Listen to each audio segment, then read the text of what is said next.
Bahujan Samaj party के नेता भोगांव विधानसभा क्षेत्र के प्रभारी सुरेंद्र सिंह यादव ने कहा कि बहुजन समाज पार्टी 2027 का विधानसभा चुनाव जीतकर स्पष्ट बहुमत में सरकार बनाएगी, जिसका संकेत मान्यवर कांशीराम के जन्मदिन पर लखनऊ में आयोजित रैली में जुटी भीड़ से मिल चुका है। लखनऊ की रैली को देखकर खास करके पीडीए का जुमला उछालने वालों के पेट में खासा दर्द हुआ है। शोषित, पीड़ित, दलित, पिछड़े, अल्पसंख्यक मिलकर एक बार फिर बहन मायावती को उत्तर प्रदेश का मुख्यमंत्री बनाने का काम कर चुके हैं। श्री सुरेंद्र सिंह यादव अपने प्रतिष्ठान पर पत्रकारों से वार्ता करते हुए कहा कि लखनऊ की रैली में जुटी भीड़ परिवर्तन का संकेत है। उत्तर प्रदेश में 2027 में परिवर्तन होने जा रहा है। एक बार फिर बहन मायावती प्रदेश की मुख्यमंत्री बनने जा रही है। उन्होंने एक सवाल के जवाब में कहा कि बहन मायावती जो भी जिम्मेदारी सौंपेंगी उसे पूरी ईमानदारी से निभाने का प्रयास करूंगा। जिस तरीके से दलित, पिछड़े, अल्पसंख्यक, शोषित, पीड़ित लोग एकजुट होकर एक बार फिर बसपा के झंडे तले संगठित हुए हैं, उससे भोगांव विधानसभा क्षेत्र में भी परिवर्तन होगा। बहुजन समाज पार्टी के प्रत्याशी को भारी मतों से जीत हासिल होगी। श्री यादव ने सपा, भाजपा और कांग्रेस को कटघरे में खड़ा करते हुए आरोप लगाया कि इन दलों की जब जब सरकार बनी है, इन्होंने दलित, अल्पसंख्यकों का शोषण करने का काम किया है, जिससे शोषित पीड़ित समाज के लोग भूल नहीं सकते।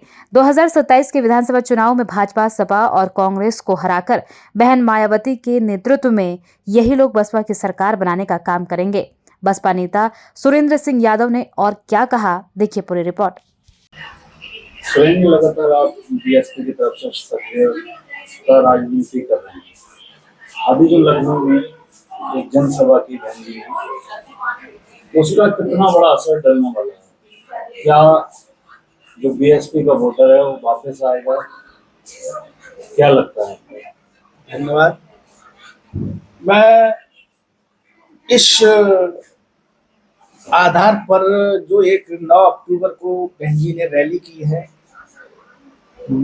मानवर साहब काशीराम जी के परिनिर्वाण दिवस पर एक आह्वान किया। उस आह्वान को लेकर के दलित, शोषित, वंचित, पीड़ित लोगों के कानों में आवाज गई और वो लखनऊ के लिए उन्होंने कूच कर दिया और अपना अचार, रोटी, सत्तू, चमेना लेकर के और उस मानवर साहब के ग्राउंड स्थल में सारी जनता पहुंची। और वहां का दृश्य ये था कि रात के 3:30 बजे ग्राउंड पूरा भर गया था और जितनी ग्राउंड में भीड़ थी उससे कई ज्यादा बाहर भीड़ थी, 2 गुनी भीड़ बाहर थी। ऐसा कोई भी चौराया, झुग्गी झोपड़ी नहीं थी जहां पर जनमत, जनसैलाब नहीं था। और बहन जी को देखने के लिए लोग लालायित थे।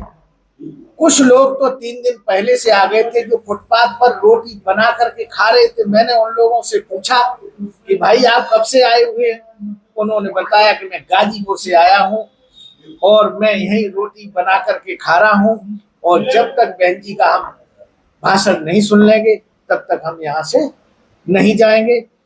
तो बहन जी ने सर्व समाज को लेकर के बहुत अच्छा भाषण दिया, बहुत अच्छा सामंजस्य बनाया और अगर असली पीडीए अगर बनाया है तो बहन कुमारी मायावती जी ने बनाया है।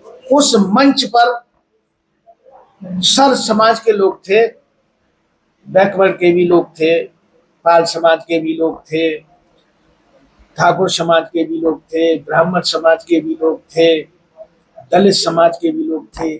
इसको हम असली पीडीए कहते हैं।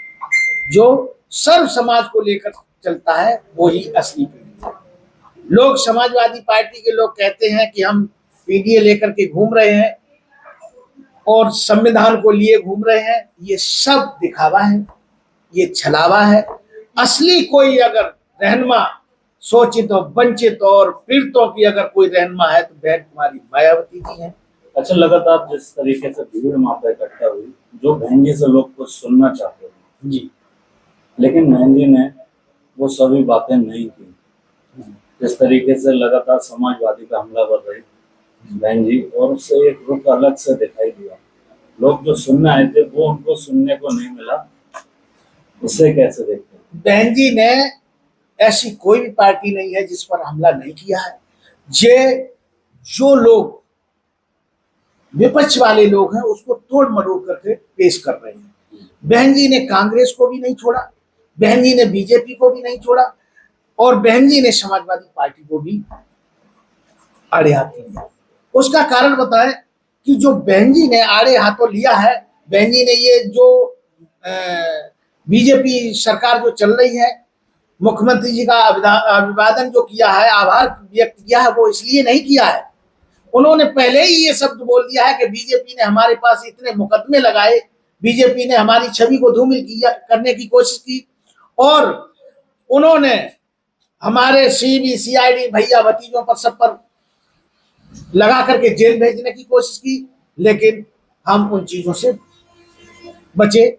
और कहने का मतलब, समाजवादी पार्टी दलित और शोषित वंचितों की अगर कोई पार्टी नुकसान करने वाली है तो केवल समाजवादी पार्टी है, जिस पर हमला बोला। क्यों बोला है? क्योंकि जो भी नुकसान किया है बहुजन समाज का, वो केवल समाजवादी पार्टी ने किया है। क्यों कि मानवर साहब के नाम से एक जिला बनाया था काशीराम नगर, उन्होंने उसको समाप्त किया। मानवर साहब की जयंती जिस दिन मनाएगी उन्होंने छुट्टी खत्म कर दी। मानवर साहब का आज दलित प्रेम दिखा रहे हैं, ये सब दिखावा है। और पीडीए उनका केवल परिवारवाद है। पीडीए सर्व समाज का पीडीए नहीं है, वो केवल परिवारवाद का पीडीए। क्योंकि अगर सर्व समाज का पीडीए होता तो गाजीपुर से गाजियाबाद तक अपने ही परिवार को टिकट नहीं देते और 5 ही सांसद नहीं होते। अगर असली पीडीए है वहीं 19 में बहन जी ने गठबंधन भी किया समाजवादी पार्टी से, वहीं समाजवादी के खिलाफ आज बहन जी बोल रहे हैं, लेकिन सरकार भाजपा की चल रही है और लगातार दलितों पर हमले हो रहे हैं। ऐसा कुछ नहीं है। बहन जी सब पर हमला कर रही हैं। कांग्रेस पे भी हमला किया। कांग्रेस ने बाबा साहब को प्रधानमंत्री नहीं बनने दिया, उनको चुनाव हरवाया, 74,000 वोटों से चुनाव रद्द करवाए। बताइए, इतनी बड़ी पहला चुनाव जो बाबा साहब के लिए खिलाफ लड़ी, तो उनके लिए, बहुजनों के लिए कोई भी ये तीनों पार्टियां माफिक नहीं है। ये केवल मनवादी पार्टियां हैं, क्योंकि ये कट्टरता को पैदा करती हैं और राज करती हैं। लखनऊ भीड़ से को देख के क्या आपको लगता है कि 2027 में जो है सरकार वापस करेगी बहुजन समाज पार्टी? बहुजन समाज पार्टी कोई भी ऐसी शक्ति नहीं है जो 2027 में उसको सत्ता से हो, क्योंकि बहुजन बहुत जागरूक हो चुका है। अब बिना पढ़ा लिखा नहीं रहा है, बहुत पढ़ा लिखा हो गया। जो लोगों के चश्मा चढ़ा हुआ है कि हम 37 सांसद ले आए हैं, वो 7 सांसद पे ही समिट के रह जाएंगे। उनको ये नहीं मालूम है कि ये जो शोषित वंचित दलित लोग हैं, ये बहुत मजबूत और कट्टरता वाले लोग होते हैं। ये अपने स्थान पर चट्टान की तरह पहुंच गए हैं। अब ये किसी को भी कहीं भी मत नहीं करेंगे। भोगांव विधानसभा से आप प्रभारी बनाए गए हैं, भोगांव की जनता के लिए क्या मैसेज देंगे? भोगांव विधानसभा के बहन जी ने आशीर्वाद दिया है आपको, उनको मैं बहुत बहुत धन्यवाद देता हूँ, आभार व्यक्त करता हूँ। और भोगांव विधानसभा की जनता का मैं बहुत बहुत तहे दिल से आभार व्यक्त करता हूँ। उनके बीच में जाऊंगा और जाकर के उनसे आशीर्वाद लूंगा और 2027 के लिए बिगुल फूंकूंगा और उनकी चरणों का आशीर्वाद। विशेष और त्योहार है, उसको लेकर भोगांव की जनता आज विशेष त्योहार दीपावली का है, उसके लिए मैं भोगांव विधानसभा की जनता को बहुत बहुत तहे दिल से आभार व्यक्त करूंगा और शुभकामनाएं दूंगा कि वो आने वाले समय में स्वस्थ और समृद्ध